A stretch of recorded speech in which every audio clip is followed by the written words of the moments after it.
apart from the filament instabilities we saw beginning yesterday morning.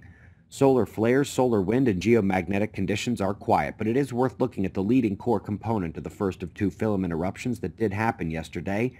If you recall, this is not aimed at Earth, but the CME retained a very dense portion, and from filaments, these can be much bigger and longer lasting than the dense parts of flare-driven CMEs.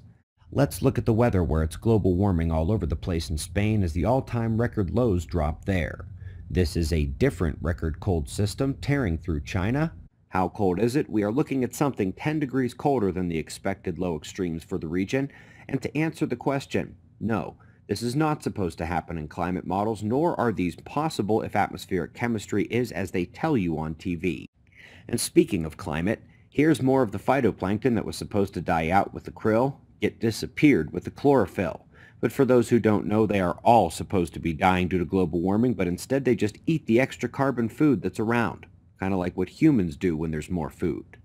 We'll start nice and easy in space with the Fireworks galaxy, vastly more explosive than our own with 5 times the supernova detections in our Milky Way, likely the same for the smaller and recurrent events.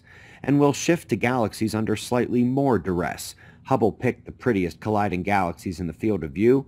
Some of them look downright weird. Imagine being a human-level civilization inside of there and trying to understand what a galaxy even is.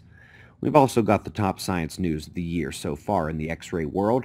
Chandra peering through the dust and plasma to pick out X-ray sources amidst an infrared return background. It's not just any X-ray source. It's possibly the youngest and fastest rotating magnetar ever discovered. They say that at this stage, considering the travel time for the light, they are seeing it at as young as 500 years old.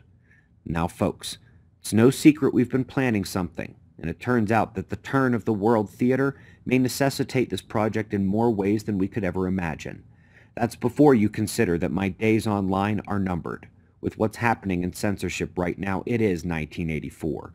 This isn't discussing politics, it's the new world order we've all heard about and hoped was fiction. It's here.